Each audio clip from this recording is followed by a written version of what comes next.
This is Naomi Ackerman, coming to you from the Advote offices in Los Angeles, California. Advote is a local nonprofit that uses theater to empower youth to find and use their voices.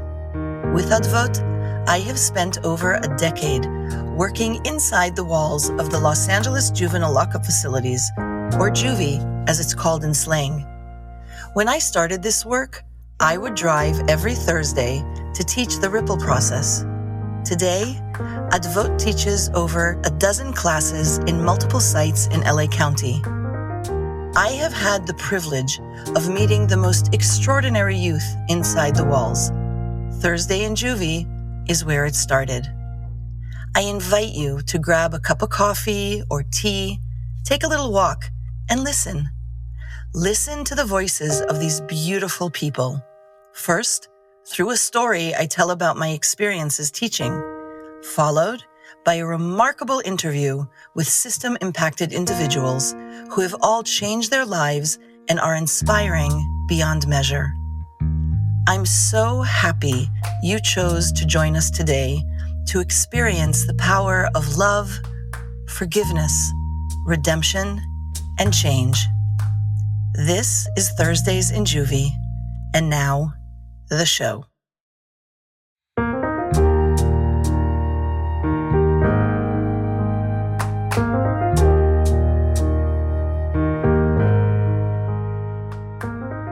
A simple "I love you" can change someone's day. When doing a scene, the girls called each other best friend. I asked the girls why they did this. The simplicity of the answers is always surprising to me. For youth who've been marginalized and system-involved, words of praise can actually be shocking. I love that I get to say these words to these kids, not only because I genuinely feel them, but because I so believe in the fact that they deserve them, regardless of what they did in their past.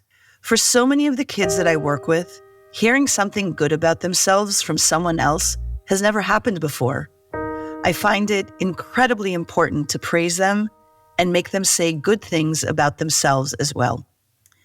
As a white Jewish woman who grew up in the Middle East, working with the youth I work with is such a cultural journey.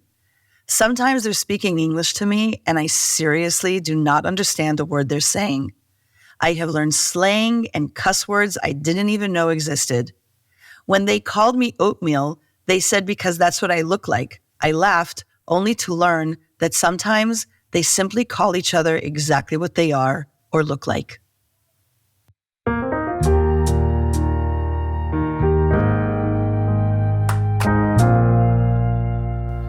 Best friend. There's an exercise we play. In it, there's a situation. Something happens, and the next day, everyone is talking about it. I discuss with the girls that although we could all have been at the same event, people have different perspectives and see and experience things very differently.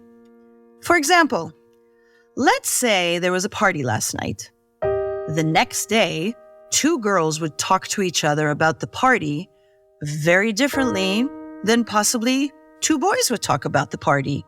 Or two moms would talk about the party that their kids attended. Or two cops would talk about the party that they raided. I bring two oversized, huge plastic phones. I blow them up, and we actually act out all the different phone calls between the different people, and then we discuss the different points of views and talk about recognizing perspective. Let's do someone and their best friend, one girl suggests. Okay, I say, go. Two girls take the two big phones and start. Hey, best friend. Hey, best friend. I laugh out loud. Why are you calling each other best friend? Don't they have names? I ask. I call her best friend because she's my best friend, miss. Don't you call your best friend? No. I call her by her name. Well, how does she know that she's your best friend? I don't know, I answer. I just think she knows that she's my best friend. She ain't gonna know if you don't tell her. It's funny what I've learned about honesty and lying from these girls. They hide nothing and everything all at the same time. They are so tough, but if I don't give them the same attention, one might be offended, like a preschooler.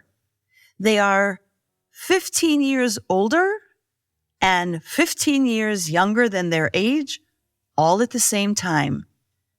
It's amazing what growing up in the street, what lack of love and attention, not to mention drugs and alcohol, can do to you. They call each other derogatory names and do not bat an eyelash.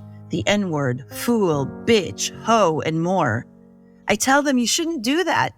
And for the life of them, they cannot understand why. You call it as it is, miss. You call it as it is. They are so used to be hearing bad words. They are so used to be called bad words that it means nothing to be called that or to call someone else that. I'm a woman of words. Words are very important to me. Can't spell to save my life. When they catch that I can't spell, they are flabbergasted, amused, and a little bit shocked all at the same time. I'm always trying to teach them, so I use bigger words, and I'll say, for instance, do you know what the word articulate means? They guess, they make up stuff, and then I tell them. They learn, and we move forward together. I hope in the future they'll use a word that they learned. And then there are the words that they know, but have never heard themselves being called that. You're beautiful. You're amazing. You're talented. You have a future. I love you. When I say those words, they stop in their tracks. I love that moment. They stop because they're not sure I said what they heard, and I usually have to say it again. I grew up in Israel. I'm from the Middle East. I am direct, I'm honest, and I do not say things I do not mean. I also do not say I love you quickly or nonchalantly. Inevitably, I fall in love with these girls, and at some point, I love you will pop out of my mouth. And that is the best moment. Today, that happened. There was a moment where we all laughed. One of the girls was sweet and funny, actually hilarious. And I said, "Oh my God, I love you." She stopped in her tracks. She looked at me. I know this moment. She looked at me. And I know she's thinking, how could you love me? I am horrible. You see, I choose not to know these girls' crimes. And they know that because I tell them, I do not care what you did. I care what you do and who you will become. If we really want to give these kids a chance, we cannot judge them for the crime they committed. That is not our job. Now and then I'm challenged, and for some reason I end up finding out about what they did. And sometimes it is horrible and terribly violent. And I have to ask myself, do you really not care? Does it really not matter? Can I honestly not judge? And then I think of this moment. I see a girl who is sweet and funny. I've spent 8 weeks with her. I have had the privilege to walk into her soul. I have seen her pain, and I have heard her cry. I understand, or at least I try to understand. But most of all, I have fallen in love. You love me, she laughs. I don't love me. Well, you should, I say. Why? I am no good, she tells me. I look at her.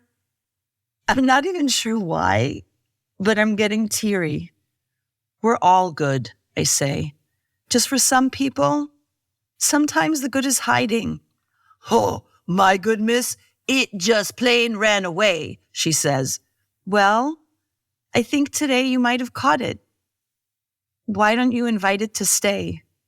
She looks at me a little bewildered, and then she laughs out loud and says, Miss, that's some crazy ass shit you're saying.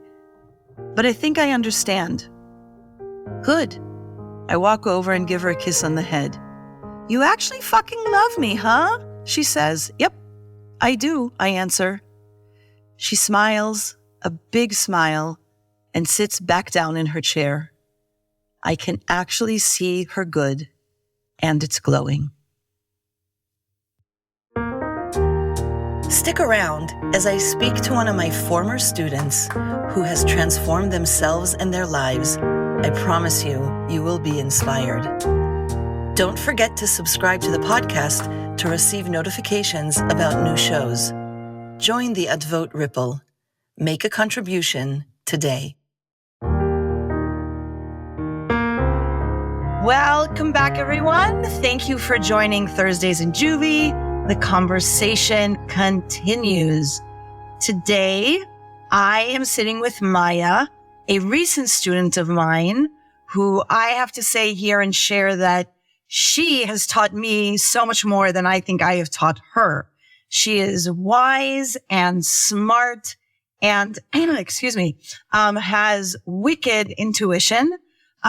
She has been working on herself, and I am actually just really, really proud of you, Miya, and honored and happy to have you here on the show. So thank you for being here. Thursdays in Juvie is about telling the stories of young women that I met in the LA County detention facility, Camp Scudder. I know that you spent a lot of time in and out of the system, multiple years, multiple times. So if there were two things that you could share today with us and the people who are listening, two things that you could share from your personal story, what would that be? So I could say personally, like, my trauma had a lot to do with it when it comes to my personal life. And it took a lot for me to start working on that, though. That's why I was in and out, in and out. I was angry. I was a very angry young girl. I had a lot of hatred towards men, women, everybody around me. But you couldn't tell because I just bottled everything in. But I lashed out, fighting, disobeying. And not just that, like, you never realize when you have something until you lose it. And that's when it happened with me. I lost everything in life. I lost it all at the time. Like, I had nothing to live for anymore. I was in a dark state of mind to where I wanted to just die and not live no more. But we all come to, like, literally, I feel like when it comes to youth, we feel like we couldn't reach out. We can't speak up. We have a voice, but we have a voice in a different way. So lashing out in anger, lashing out in gangbanging, lashing out on the lifestyle that it is out there that the world is giving to offer us right there. But to be honest, that's nothing. That has nothing to offer us. There are people who are willing to help us, help us find different ways to cope with our anger, to process how we feel, to let it all out. All the trauma, all the hurt that we bottled in for so long. I mean, I know that so many of the kids that I work with are so incredibly angry. And I love that it's really about getting that anger out that you have bottled in. I mean, you are making and you made a major change in your life. What would you say changed you? Like, what was the change that happened to happen in you in order for that shift to happen in your life? It honestly took when I committed my crime. When I committed my crime, I realized I didn't want to do it, but I did it to earn points and stripes for a neighborhood and stuff. But that's not me. I never wanted to hurt people, but I did it because I had to fit in or get that validation, get all that. Or when I got arrested, and I just had my youngest daughter who was 6, she was only 6 days old. Oh, wow. And I got arrested. I didn't even have time with her. I was barely going to get my oldest back, but I wasn't ready to let that life go yet. But I still was holding on. Well, when I got smacked with, I was fighting 45 to life, I was like, dang, I was only 20. I was 20 years old. I was fighting a life sentence. I was angry. I was yelling at God in a holding tank. I just had a fresh C-section and everything. So everything was freshly like, I got ripped from her and I was angry. I was mad. And I was saying, how dare you, God, blaming God when the whole time it was myself, blaming everybody else. But it was me. And I didn't want to take that in, but I knew it deep down. So when I went to county and I was fighting my case, I came across a lot of women who were fighting life and everything, a lot of us. And a lot of us were just, we battled with how we want to change, or we were changing or not. But when I really started transforming my life, was when I was begging God and asking God, if you don't give me that life sentence, give me a date to go home. I'm going to do whatever I can to switch over. And I got sentenced to 16. I got 16 years. But out of the 16, I was supposed to do 14. But I started changing in different ways and having my eyes open up. Because I believe in my higher power. And I asked God to open my eyes and let me see things. And he started letting me see people turning their back on me, my so-called homies and all that, turning their backs on me, other people, and realizing like I was alone for so long. Until finally, when I started rotating my life around and trying to help and see another purpose in life and saying, you know what, I'm going to live life to the best of my ability and serving you, God, within these walls. And that's what I started doing. And that started opening up doors. My daughter's coming back into my life. A certain part of my family members coming back into my life that said I was dead to them. I went through my trials and tribulations up in there. Like, it was hard. But I pushed forward, even though when I got times where they're like, oh, I couldn't, my youngest daughter, I had no communication with her for like 5-6 years. Is that the one who was 6 days old Yes. Yes. So prior from that, I would see her and visit. But once her grandma, my baby dad, his mom passed away, I didn't see her anymore. And then he drifted off and living the life and left my daughter. And she went with parts of his family, but it was hard for me to reach out to them. I didn't have no connection with her. I didn't have able to talk to her, know she was okay. That's why a lot of people didn't know I had another daughter, but they knew I had one because my oldest I was able to communicate with. But like, I just kept fighting and was determined and saying, you know what? I know I could be a better person and I could show them that I am too. Because I was in a relationship with them. And I started working on myself more. But when I got into a group called Bridges to Life, Bridges to Life was a group where they break you off into, it's a big group, but then they break you off into sections where maybe the most is like 4 or 5. So it's a small group where you start connecting dots though. Like, they have you write down a crime impact. So your crime impact story starts from days or weeks and leads you up to the day of your crime and what you remembered to after you got arrested. I had to sit down and really remember everything I did not want to remember. And when I did, it hurt. And then not that, the earliest memory you could think of when you were young to the age of 18, good and bad. And that's when I started connecting dots. And that's when I started realizing why I committed my crime and why I was the reason the way I was at that time. And that's when I really started shedding it off and saying, you know what, I don't want this no more. Because it's not my hurt or burdens that I allowed others to put on me, but let me process how I felt and give those burdens back to those people. Because that's what I did. I would hold other people's stuff when they would tell me things, and I realized I took on their pain. I took on their hurt, especially when it came between me and my mom. Me and my mom are 20 years apart. We were best friends, not mother and daughter. Mm. So like I took care of her where she took care of me. Today our relationship is better, but at that time it was just a back and forth. And there's a lot of things that happened in the household that she didn't. Mm. You know, my mom was a user at the time. My mom was still learning. So I was, you know, throughout childhood, I was molested. I was hurt. I was everything. That's why I was so protective. And that's why I told myself, I promised myself when I get out, I don't want that around my kids. I want to do different. I want to show them different. And that's why I was even more determined to show and do better in life, and kept serving and just kept saying, I don't want that no more. I don't have that same mind frame. It happened in time. Hey, I have my struggles. I still do, but I ask God every time to help me though, because I want to change that mind frame and know that we are all equal. No one is better than the next person. No one is greater than. And that's why I keep pushing. Like, I want us to help one another. I want us to help encourage each other. I want to help even the youth and everybody else know that you can reach out for help. That if I was able to change, I know the next person can. I used crystal meth. I was so strung out on drugs. I was hurting other people. I was gang banging. I was doing all of that. I left my children behind. I chose a neighborhood over my own daughters.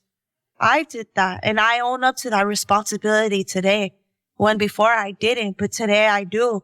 But that's why I am who I am today, and I'm prospering to do what it is that needs to be done today. I first of all, I'm like blown away by your accountability. I know people who've done much less things and that take much less responsibility. Like, I think I'm hearing that what's so key in your journey is you're really owning your trauma, you're owning your pain and your past. And I love,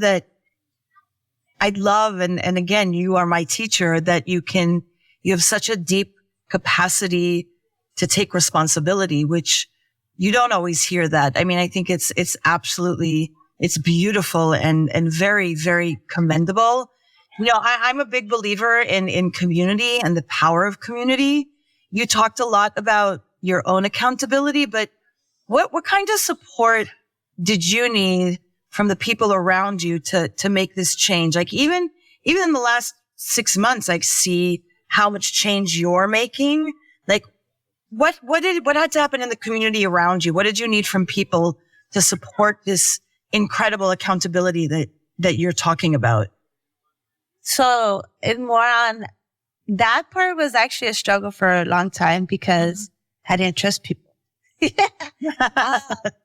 But I realized that I can't put what was done to me back then on people today. So able to trust them, just their support for when I need to reach out to them. Vice versa though. They're there. When I'm going through it, just be like, okay, but you're there. You're right there. And especially like those who know I'm not into using or into the gang talks. Like, don't get me wrong, people are still changing. So when they start talking about whatever, they walk away from me because I can't stand that. It irritates me because I understand, but I always try telling them that's not for us. What is for us is what we're doing today to do better. Yeah. But them just being there, just able to see that they yearn for the same thing, yearn for change, yearn to help, not just within, but outside the community. That's why I like working where I work at Homeboys Industry. I love it because the simple fact is we're reaching out to others as well as a community, not just within those walls, but going out, helping other people, going out to be able to speak the truth, be able to say, you know what, this was who I was then, but this is who I am now. To be able to accept others as they are and help them learn a different journey. And that right there is where it's perfect because we combine each other and help each other, uplift each other. Yeah. Not tear each other down. No, there's so much judgment about people who've committed crimes. There's so much judgment, period, I would say, in the world, and so much judgment against people who've made mistakes. And I think what I know and what I'm hearing is that if our communities could let go of their judgment a little bit and give people a chance and not judge them for what they did, but give them a chance to do something new. That would be incredibly refreshing. And yes, Homeboy has such a strong belief in just everyone is equal. Everybody, in Judaism, we have this thing in the image of God. And I think that at Homeboy, they also talk about everybody being God's child, everybody being in God's image, which is just so important for someone to change their ways and change who they are.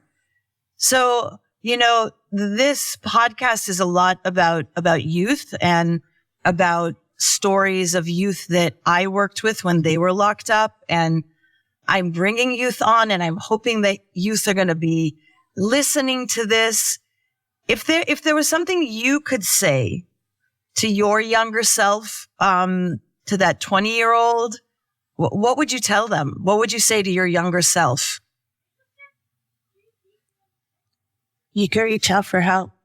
There are people out there that are willing to help you and not use you and abuse you like you're being used and abused right now. You have to prove yourself to anybody, even though you think you're putting in work. You're being used. You're a puppet. That's the God honest truth, and it took me a long time to realize that. But yes, you could reach out for help, and you could do better. You can succeed. Whatever anybody told you that's negative, it's not true. Speak life into yourself. I love that. Yeah. I mean, I think it's really hard when you've experienced so many of the youth that we work with have committed crimes based on their own trauma, which is what you started with. And, people who have experienced trauma inflict trauma. That's, so it's like this never ending cycle, and being able to believe that someone wants to help you. But I'm also thinking about people who are listening to this who maybe aren't part of the Homeboy community. Just a listener. What is something random or things that helped you from strangers maybe in your journey? Cause I know that you've had a really big journey, and you're doing so well. I want to hear a little bit more about that change that happened, both from you, like people around you. Like what would you tell someone who's kind of listening now? How can they help someone like you? Like if they're not at a Homeboy or something like that. Act of kindness, a good morning, a smile. And not even just that, like you see where it's younger people or older people. For example, like the bus, right? Public transportation. For example, when I see older people, or I don't care, man or female, even someone who has kids or whatever, they need a seat, I get up and I give up my seat. That act of kindness, that humility, it helps. Not looking at a person upside their head, like, or judging them because how they're dressing or the music they listen to. There's someone inside. Be kind to one another. Be loving. Because we could say all we want. Oh, I'm nice, I'm this. No. It's easier to love those that love you back. But it is hard to love those that are rude and everything to you. But it's doable. Yeah. It is so doable. I didn't thought that, but it's doable. I think we need to make a t-shirt. It's easy to love those or love the people who don't love you back. Yeah. I mean, now that my organization, the Advot Project, has become bigger, I always tell my team who go into the lockup facilities, like, you can't, like, these kids sometimes are really hard to love, and they're mean and they're rude and they're riddled with all of their trauma. And our job is as hard and as simple as just loving them and showing up.